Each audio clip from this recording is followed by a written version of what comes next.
मित्रांनो, मी 17 वर्षाची असून मी माझ्या आई-बाबांसोबत एका खेडेगावात राहते. मला एक मोठा भाऊ सुद्धा आहे जो कॉलेजला जातो. माझं नुकतंच शालेय शिक्षण पूर्ण झाले आहे आणि मी आता 11वीला गेली आहे. ही मागच्या वर्षीची गोष्ट आहे जेव्हा मी 10वीत होती.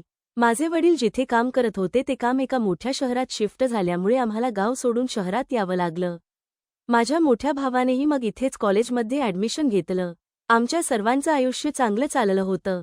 तसं आम्ही खाऊन पिऊन सुखी होतो. आम्ही सर्वजण खूप आनंदी होतो. पण एक दिवस माझ्यासोबत असं काही घडेल मी कधीच कल्पनाही केली नव्हती.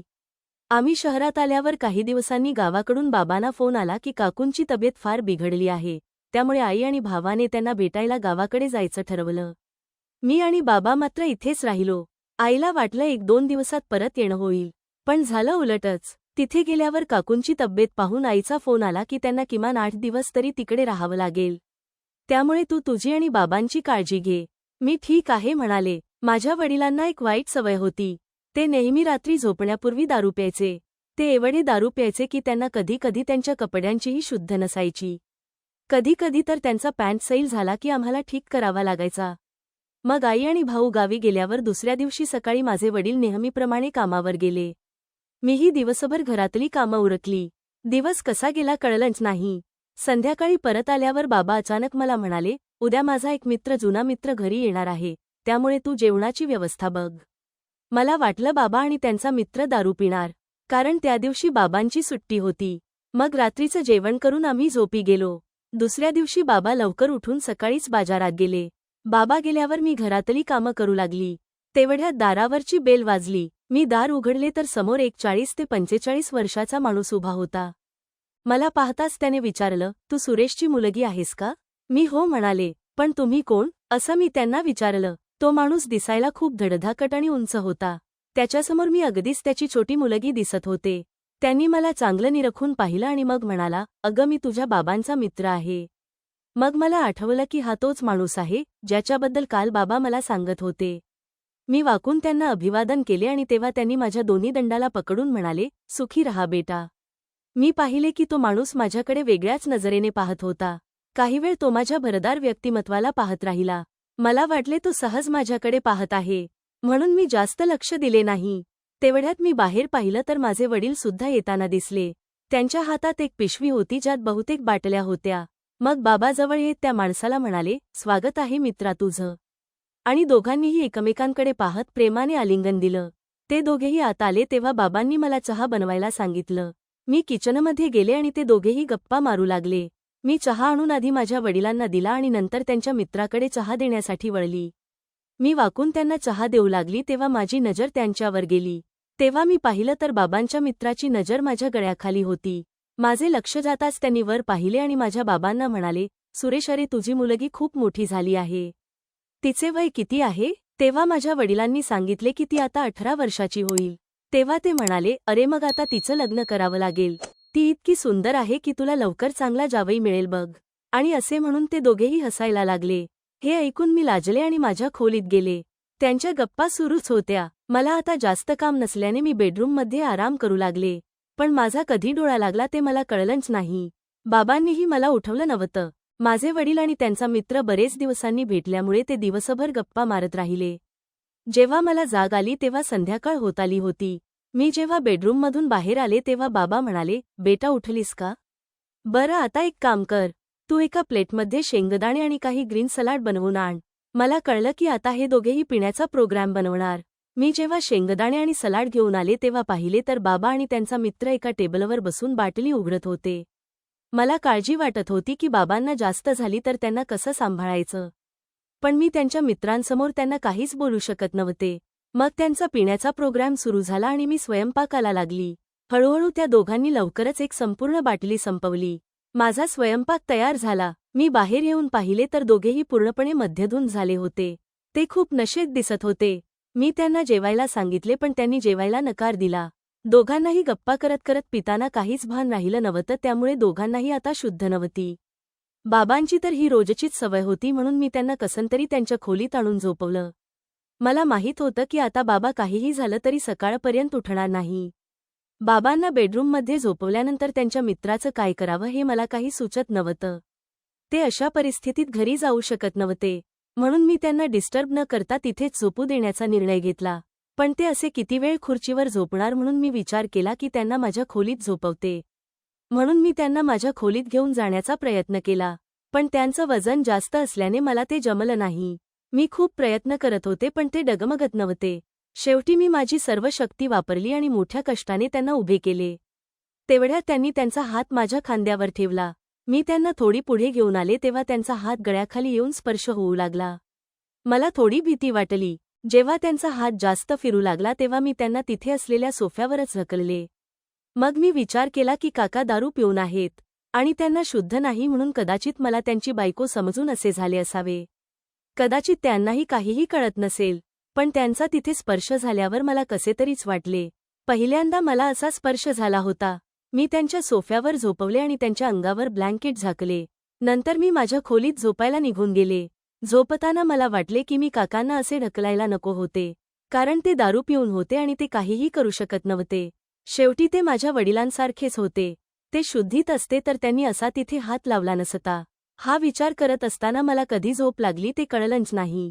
मी सकाळी लवकर उठले आणि बाहेर आले तेव्हा पाहिलं तर माझे वडील आणि त्यांचा मित्र अजूनही उठलेले नव्हते. मग मी चहा बनवला, दोघांनाही उठवले. ते उठले आणि फ्रेश झाले. बाबा कामावर जाण्यासाठी तयार होऊ लागले. त्यांनी मला नाश्ता बनवायला सांगितलं. मी दोघांसाठीही नाश्ता बनवून आणला तेव्हा माझ्या वडिलांचा मित्र परत माझ्या गळ्याकडे खाली पाहत राहिला. तेवढ्यात बाबांचा फोन वाजला. तो माझ्या भावाचा फोन होता. तो बाबांना सांगत होता की काकूंची तब्येत थोडी जास्त आहे, त्यामुळे तुम्ही दोघंही इकडे या. तेव्हा बाबा म्हणाले, ठीक आहे. मग बाबांनी सांगितले की मी जाऊन येतो, तू इथेच थांब, कारण सर्वच जण गावी गेलो तर मग इथे घरी कोण थांबणार.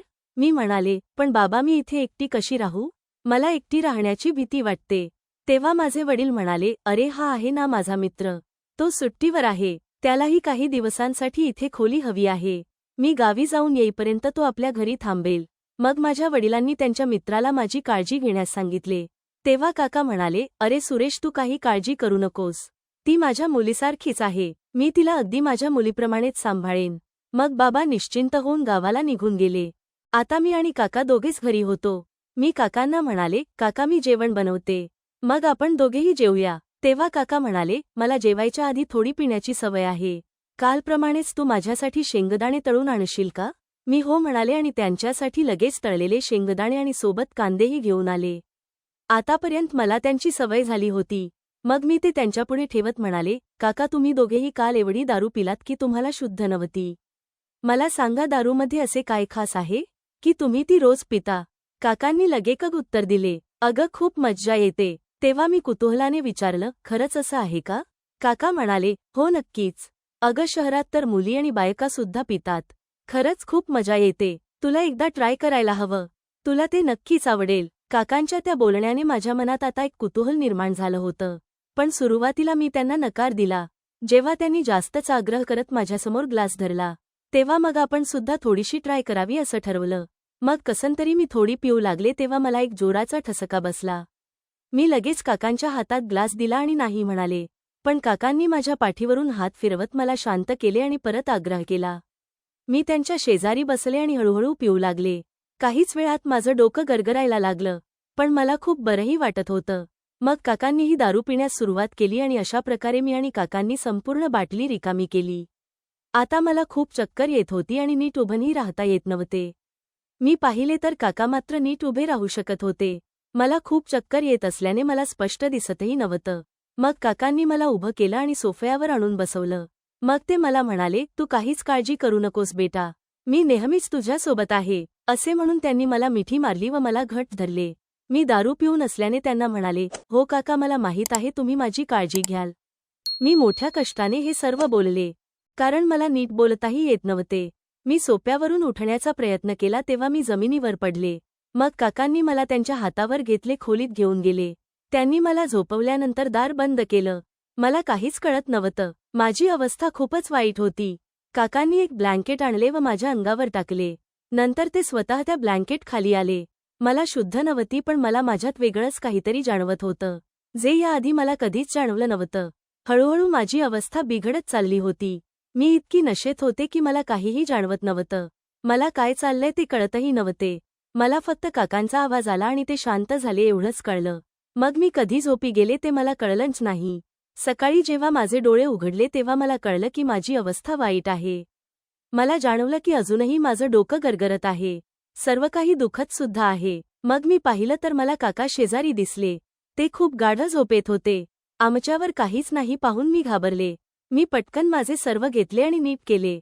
मी जेव्हा बाथरूमकडे निघाले तेव्हा मला चालणेही मुश्किल झाले होते. मला काहीतरी वेगळंच जाणवत होतं. तेव्हा मला वाटलं की मला काकांसोबत प्यायला नको होती. मी घाबरले होते की माझ्या कुटुंबाला कळलं तर मी काय होईल. मी असा विचार करू लागले आणि आता मला रडूही येत होते. मग मी आंघोळ केली आणि फ्रेश झाले. थोड्या वेळाने मी चहा बनवला आणि काकांना उठवले. त्यांनी मला विचारले, काय ग, काल रात्रीची वाईन तुला आवडली का? तुला किती छान झोप लागली होती हे मी पाहिले आहे. तेव्हा मी त्यांना उत्तर दिले, नाही काका. वाईन पिऊन मी सर्वात मोठी चूक केली. माझी अवस्था खूप खराब झाली होती. तेव्हा काका म्हणाले, काही हरकत नाही. पण काल रात्री मला वेगळीच मजा आली. तो माझ्या आयुष्यातील सर्वात सुंदर अनुभव होता. मला माहीत आहे की असा दिवस आता पुन्हा कधीही येणार नाही. काल रात्री मी खरोखरच खूप छान वेळ घालवला. तू खरंच खूप सुंदर मुलगी आहेस. इतकी सुंदर मी कधीच पाहिली नव्हती. ते कशाबद्दल बोलत होते मला समजले. पण चूक माझीच होती म्हणून मी माझ्या खोलीत गेले आणि रडू लागले. मग दुपारी माझे वडील गावावरून परत आले.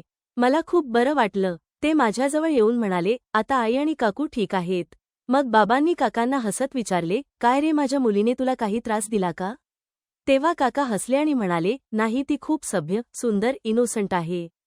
तिने तर मला काहीच त्रास दिला नाही. तिने मला चांगलं सहकार्य केलं. मला सगळं समजत होतं. पण इच्छा असूनही मी काकांना काही बोलू शकत नव्हते. मग मी माझ्या खोलीत गेले आणि बाबाही कामावर निघून गेले.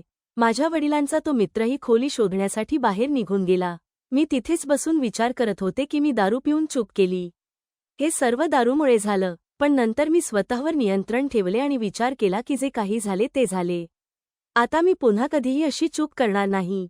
आणि मित्रांनो, माझं हे गुपित मग गुपितच राहिलं. तुम्हाला ही गोष्ट कशी वाटली ते कमेंटमध्ये कळवा. जर आवडली असेल तर लाईक आणि सबस्क्राईब करायला विसरू नका. धन्यवाद.